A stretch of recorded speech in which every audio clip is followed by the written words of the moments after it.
ये हमारे मोबाइल के डीजे में से। सभागार में उपस्थित सभी को मेरा बहुत बहुत नमस्कार। मंचासीन आदरणीय और हमारे परम प्रिय Shri BP Soni ji, chancellor AKSU, मंचासीन Shri Mohan Reddy ji, Shri Harshvardhan जी, श्री त्रिपाठी जी, श्री गुंटापल्ली जी, प्रोफेसर TN सिंह जी, अनुराग वर्मा जी, मेरे सामने उपस्थित इंडस्ट्री और यूनिवर्सिटी के बहुत सारे स्टालवार्ड, कुछ को मैं पर्सनली जानता हूँ। इसमें हमारे एक वाइब्रेंट प्रधान साहब हैं, हमारे PK पालित जी हैं, मैं SK सिंह जी को देख रहा हूँ, और बहुत सारे लोग हैं जिनको मैं तहे दिल से सबका सम्मान करता हूँ।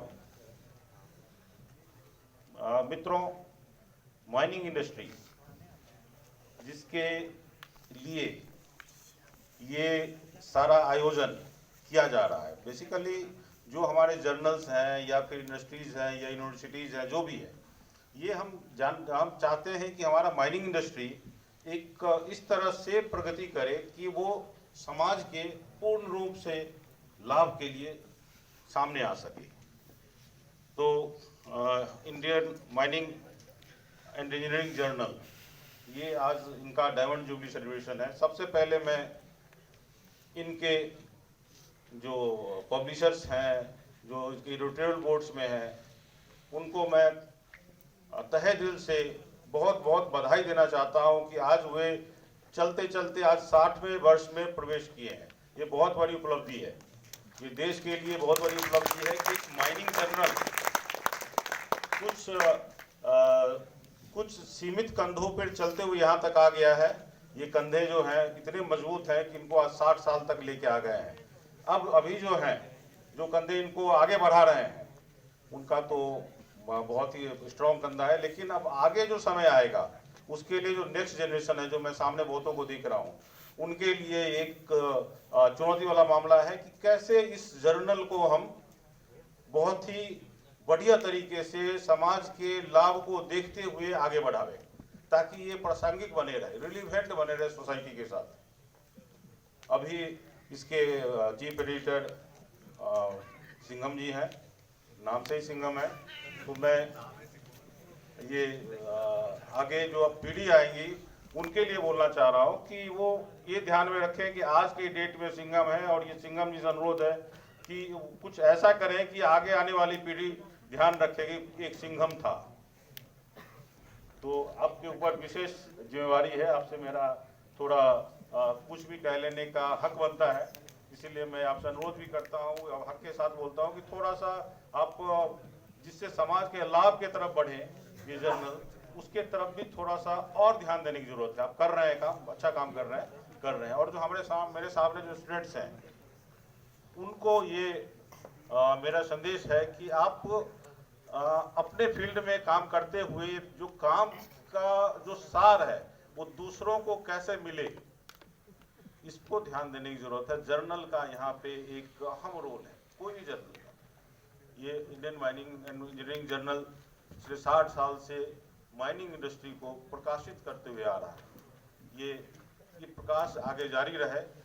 और इस में दो शब्द मैं कहना चाहता हूँ कि कुछ चीज़ें हैं जिसपे हमारे इंडस्ट्री को, विशेषकर जो एजुकेशनल सेक्टर है या फिर ये जर्नल या मैगजीन, इस सब का सेक्टर है, उसको कुछ ध्यान रखना जरूरी है कि समाज में जो डेवलपमेंट हो रहा है, सस्टेनेबल डेवलपमेंट एक नाम है, इस नाम का हर जगह प्रयोग होता है, बट फील्ड में क्या मामला है, कैसे ये सही में इम्प्लीमेंट होता है, वो मेरे दृष्टि में अभी देखना बाकी है। मैंने ढंग से देखा नहीं है। ये हम लोग करीब करीब पूरा भारत घूमते हैं, दूसरी जगह भी जाते हैं, कहाँ कैसे हो रहा है जो हम चर्चा करते हैं, जहाँ हमारा साइंटिफिक स्टडी बढ़ता है आगे, पीछे पीछे हमारा डेवलपमेंट भी बढ़ना चाहिए। हम देखते हैं कि बहुत चीज़ों में साइंटिफिक स्टडी हमारा आगे बढ़ गया बट डेवलपमेंट नहीं बढ़ा है, गैप है। गैप क्यों है? ये जो हमारे साइंटिस्ट उनको सोचना है गैप क्यों है, जो मैनेजरियल लोग हैं उनको सोचना ही गैप क्यों है। हमने अब जैसे हमारे आनंद जी ने कहा डस्ट बाउंड की बात करी इन्होंने, ये अभी से नहीं, ये डस्ट का प्रॉब्लम माइनिंग जब से शुरू हुआ तब से है और हम आज तक इसका सॉल्यूशन नहीं निकाल पाए हैं। टू बी वेरी प्रैक्टिकल, हम लोग जानते हैं डस्ट के लिए बहुत सारे नियम है, कानून है, डस्ट नहीं हो, डस्ट के रोकने का भी बहुत सारा उपाय है, बट वस्तु स्थिति यही है कि आज भी डस्ट जनरेट होते हैं, हम लोग कंट्रोल नहीं कर पाए हैं। क्यों नहीं कर पाए हैं? ये हमारे साइंटिस्टों को सोचना है, दूसरे जो लोग हैं सोचना है। प्रॉब्लम है, हमारे पास मटेरियल है, रिसोर्सेज हैं, टेक्निक्स हैं, नॉलेज है, नहीं, बट हम धरातल पर नहीं आ पा रहे हैं। तो धरातल पर कैसे आएंगे, ये एक विषय वस्तु है जो कि मैं आईवी जर्नल से अनुरोध करता हूँ कि वो जर्नल थोड़ा इस विषय पे आगे कहीं ना कहीं आप रिसर्च में लाएं, इसको यहाँ पे रोल बनता है, तो कहीं ना कहीं इस रिसर्च में लाएं।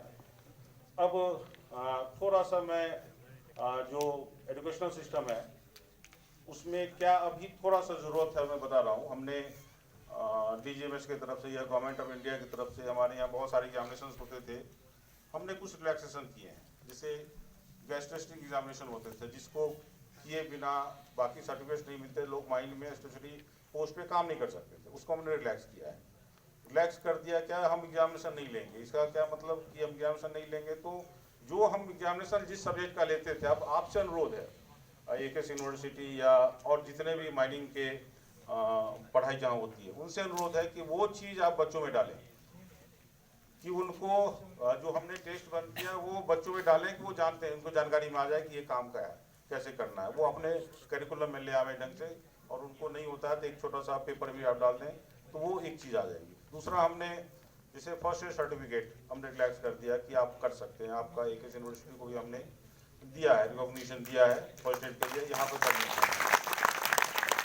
तो ये एक आपका दायित्व बन जाता है कि जो हम फर्स्ट एड का नॉलेज लोगों को देंगे वो बाकायदा उनके नॉलेज रहे उनको, ताकि वो फील्ड में काम कर सके, जब भी जरूरत हो फर्स्ट एड कर सके। तो ये एक जिम्मेवारी बन जाती है। इसके अलावा जो कुछ और चीज़ें हैं, जैसे हमने 2019 में वुमेन को, लड़कियों को माइनिंग में काम करने की छूट प्रदान करी। पहले माइनिंग में बैक शिफ्ट में काम नहीं कर सकती थी, सरफेस पे, अंडरग्राउंड तो पूरा ही मना था। अब वो रिलैक्सेशन दे दिया गया है, वो अंडरग्राउंड भी काम जा सकती हैं और सरफेस पे 24 आवर्स काम कर सकती है। कुछ शर्तें हैं, उसके साथ वो काम कर सकती है ताकि वो सुरक्षित महसूस करें। अब ये जो चेंजेस आए हैं, ये इसका असर क्या आया है, कितना सक्सेसफुल हो पा रहा है, कहाँ कमी है, कहाँ इसमें अच्छाई हो रही है, कहाँ पे और कुछ ज़रूरत है, ये फीडबैक कैसे मिलेगा? ये फीडबैक हमको रिसर्च से मिलेगा, जो कि आपका रिसर्च जो होगा, जो जर्नल्स आएंगे, जो डाटा आएंगे, उससे हमें फीडबैक मिलेगा ताकि हम और कुछ कर सकें। हमें बहुत कुछ करना बाकी है माइनिंग में। माइनिंग अभी भी प्रिमिटिव स्टेज में, कितना भी हम लोग प्रोग्रेस कर लें, कितनी टेक्नोलॉजी आगे बढ़ जाए, तो अभी भी हम लोग अगर भीतर से मानिए तो हम लोग अभी भी शुरुआती स्टेज में, क्योंकि माइनिंग का मतलब 1, 2, 10 माइन नहीं है, या फिर टाटा के माइंस या वेदांता के माइंस जो कि हाईली ऊपर बढ़ गए। रिलायंस के कुछ माइन हमारे उमेश जी सामने हैं, इनकी माइन बहुत अच्छी है, बट ये 1-2 गिनती की माइन नहीं है। माइन हमारे यहाँ 60,000 के आसपास है, बहुत सारी माइंस है। तो वो जो मेजोरिटी ऑफ माइंस है उसका स्तर कैसे ऊपर उठ सके, इसमें हमारे जो रिसर्चर्स हैं, टेक्निकल यूनिवर्सिटीज़ हैं या अदर माइनिंग पढ़ाने वाले यूनिवर्सिटीज़ या दूसरे जो फील्ड के लोग हैं, इनका रोल बनता है कि कैसे हम आ सकें, आगे बढ़ सकें। इसी तरह 1-2 और छोटा चीज़ है जो कि मैं आईवी जर्नल को अनुरोध करता हूँ, जैसे सेफ्टी मैनेजमेंट प्लान। अब ये रेगुलेशन में आ गया, कानून बन गया, सेफ्टी मैनेजमेंट प्लान बना के इम्प्लीमेंट करना है, ठीक है। अब एक इस सेफ्टी मैनेजमेंट प्लान का असर क्या आया है इंडस्ट्री पे, ये कैसे पता चलेगा? क्योंकि जो सेफ्टी मैनेजमेंट प्लान का आइटम्स पहले भी दूसरी जगह थी, अब एक जगह एक कंपाइल करके एक साइंटिफिक नेचर में आ गया है, वो उसका क्या इफेक्ट आया है। तो कुछ ऐसे आप स्ट्रेटेजी लाइए जो कि हो सकता है कि आपके लिए बहुत रिसर्च ओरिएंटेड नहीं हो, डाटा ओरिएंटेड हो, लेकिन ये क्या है कि आपको फील्ड से जो एक्चुअल माइंस है या माइनिंग कंडीशन है उसको बांधे रखेगा। उससे क्या होगा कि आपका जर्नल का पॉपुलैरिटी और बढ़ेगा और ये बहुत रिलेवेंट हो जाएगा। तो मैं इस स्थिति में अभी के समय में जैसे साइंटिफिक स्टडी, माइंस के काम के लिए साइंटिफिक स्टडी जरूरी है। ये साइंटिफिक स्टडी जो हम करते हैं, जो इम्प्लीमेंट हो रहा है, कैसे हो रहा है, हम लोग तो देखते हैं माइंस में देखते हैं, प्लस दूसरे जो रिसर्च ओरिएंटेड लोग हैं या फिर आपका यूनिवर्सिटी की तरफ से जो बच्चों को प्रोजेक्ट वर्क देते हैं, वो उनके प्रोजेक्ट वर्क में ये सब डालिए ताकि कुछ फील्ड में काम होते रहे, बच्चे के समझ में आएंगे कि हाँ ये जो चीज़ आ रही है, इंट्रोड्यूस हो रही है, माइंस में क्या स्थिति है और कैसे हो रहा है, ये उनके छोटे छोटे प्रोजेक्ट वर्क में डालिए। तो इससे क्या होगा कि हम बड़े बड़े काम करके इम्प्रूवमेंट नहीं ला सकते, छोटे छोटे काम करके ही ला सकते। तो माइंस में भी छोटे छोटे काम करके ही इम्प्रूवमेंट आता है। ये इम्प्रूवमेंट लाने का प्रोसेस जो है हमारा थोड़ा एक्सेलरेट होगा। और मैं इस विषय, इस अवसर पे और ज़्यादा नहीं कहूँगा, बस ऑर्गेनाइजर्स को, IME जनरल्स को बहुत बहुत बधाई देना चाहता हूँ कि आप 60वें साल में प्रवेश कर रहे हैं। आपकी ये सतत प्रयास के लिए मैं आपका यहाँ पे वस्तुतः आपके हौसला अफजाई के लिए यहाँ आया हूँ। मैंने आपका इनविटेशन, मुझे अच्छा लगा कि आप यहाँ आए हैं, आपने मुझे बुलाया, मैं अपने को गर्व महसूस कर रहा हूँ, इसीलिए कि मैं इस अवसर पे आपको बधाई देने के लिए यहाँ पर उपस्थित हुआ हूँ। मेरा सोल पर्पस यही था यहाँ आने का। मैं आपको फिर से बधाई देता हूँ कि आपने डायमंड जुबली सेलिब्रेशंस के लिए, डायमंड जुबली ईयर में आप वेट कर रहे हैं और इस मैगजीन के लिए, इस गौरव की स्थिति में आप इस मैगजीन को लाके पहुँचा के रखे हैं। ये आपके कठिन श्रम का उपलब्धि है, ये रिजल्ट है। ऐसा ही रिजल्ट हम दूसरी जगह भी देखना चाहेंगे। अपने कोशिशों से, सबके कोशिशों से, सम्मिलित प्रयास से सम्मिलित विकास, समग्र विकास देखना चाहेंगे। मैं इन शब्दों के साथ पुनः आप सभी लोगों को बधाई देता हूं और मैं आपका धन्यवाद अर्पण करना चाहता हूं कि आपने मुझे गौरवान्वित